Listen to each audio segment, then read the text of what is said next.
Hey, good morning. It's been a while since we put out a video, but I wanted to give you a quick update on how the greenhouse is going, what we're working on. It's February 18th, 2020, I think, February 18th and 19th, and the days are running fast. But we talked in a video previously about the snow load between the greenhouse here and the event space, where the two roofs kind of V into a trough. This is the gutter line that when the water sheds off this roof, it should go into the gutter and drain out.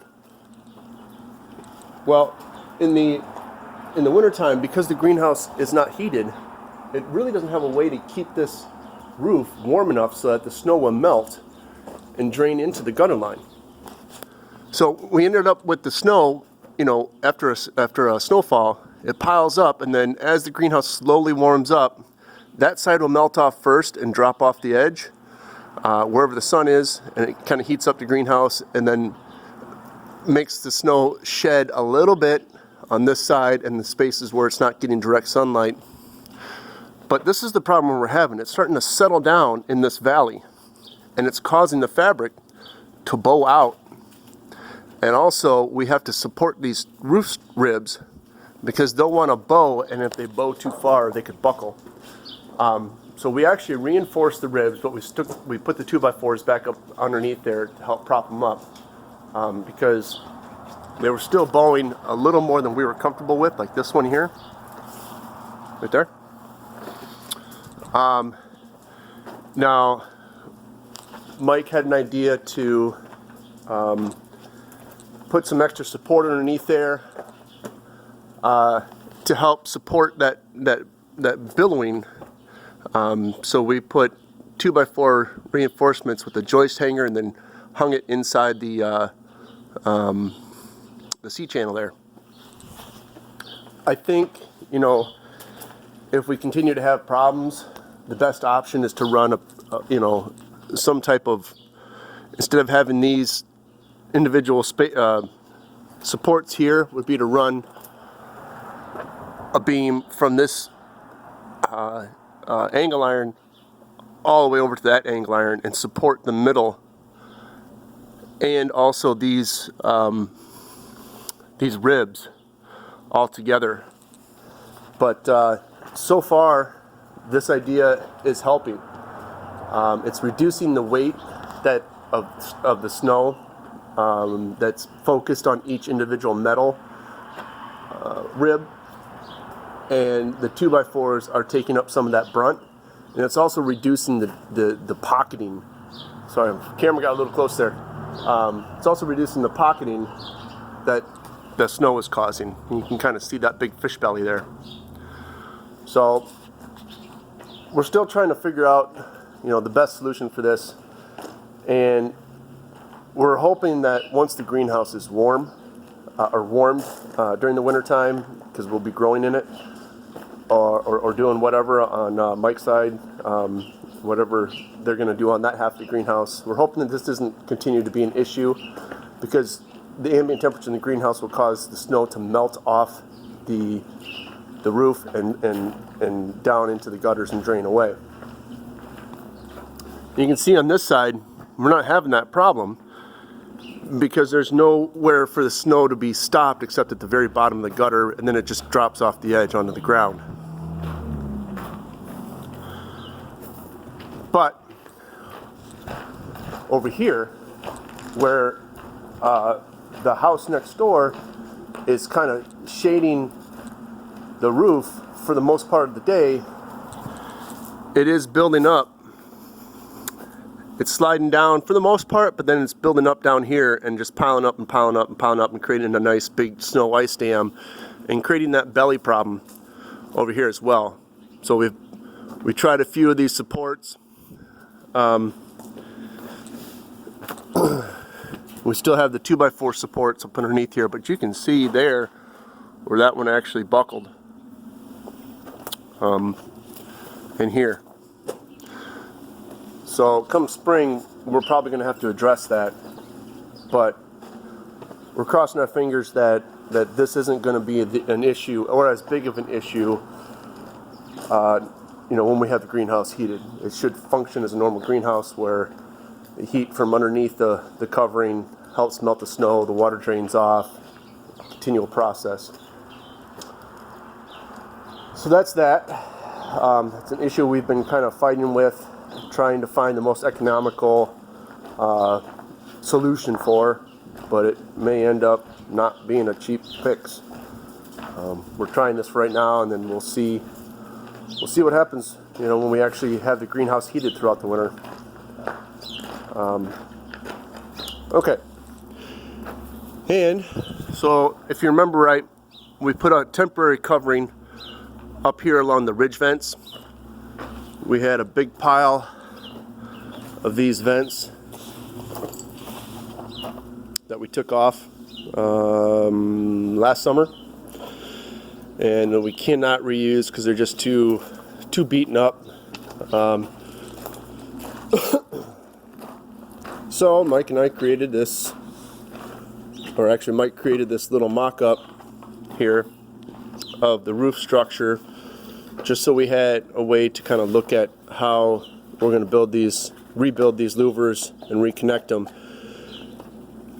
Now, because we've changed a little bit of the height of the cross, there used to be a wood cross member right across the bottom here that would cause the gull wings to sit more flat. I don't know if you can see that. More flat across that ridge line. But now they sit at a steeper angle because we haven't changed how the gull wing mounts to the ridge board, and that's just got to be that way because there's a big I-beam up at the top that the ridge board is fastened to. The ridge vents are then screwed onto the ridge board and all that. So basically what we're going to do is we're going to remake these gull wings.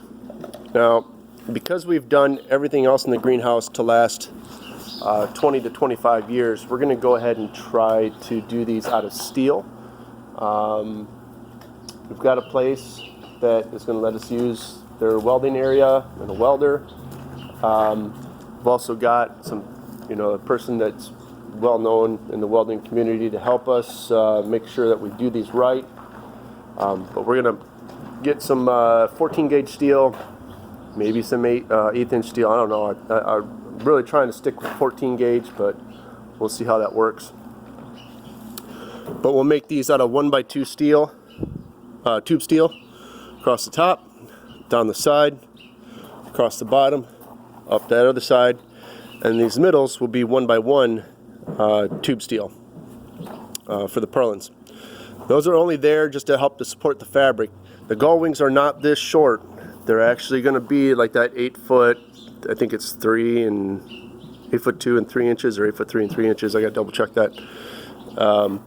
But so they're going to be much longer. So to keep any issues with snow fish belling on the ridge vents and the fabric, we're going to have some internal supports within that ridge vent. And so we'll need 36 of these, I believe.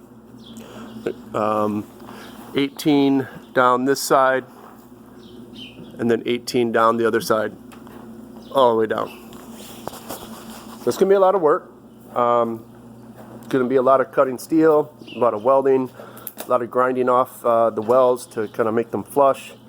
And then we'll have to spend time using, I'm trying to think of the product we're using. Used it so many times. It's not Sealant. It's, the name's slipping my mind for a moment. But it's a special steel sealant, and if you were to put a coat on, it'll last you 5 to 7 years outside of protection. 2 coats would get you to probably 10 plus years. According to the company, if you were to put 3 coats on there, this stuff is never going to rust. It'll outlast our lifetimes.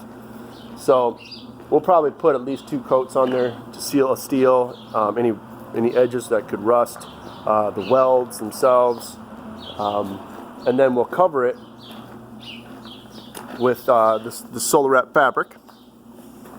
Lay it on there, put a furring strip across put the hinges over top of that, Put a furring strip here in between the hinges.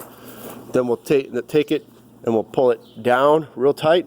Start putting that furring strip across the bottom, and so it'll be nice and tight. And then we can lay our furring strip across this side, maybe one across each mullein, I'm sorry, and then down the other side. So that's where we're at. That's what we're going to be doing for the next couple weeks. Cutting steel, welding the frames, mounting the fabric in the hinges and the furring strips, in addition to trying to finish up putting the last of our sheet supports up to take the load off the take as much load as we can off of the upright ribs, and to prevent as much as possible the fish bellying of the fabric. Not really worried about that fish belly so much that, although it looks like looks pretty bad, that fabric is rated for much more weight than it's currently holding. I'm just more worried about the tracks buckling and not being able to support weight on its own. But with heating in the greenhouse, hopefully that shouldn't be an issue in the future.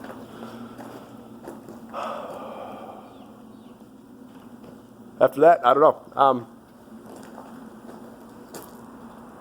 Yeah, we'll see where we're at.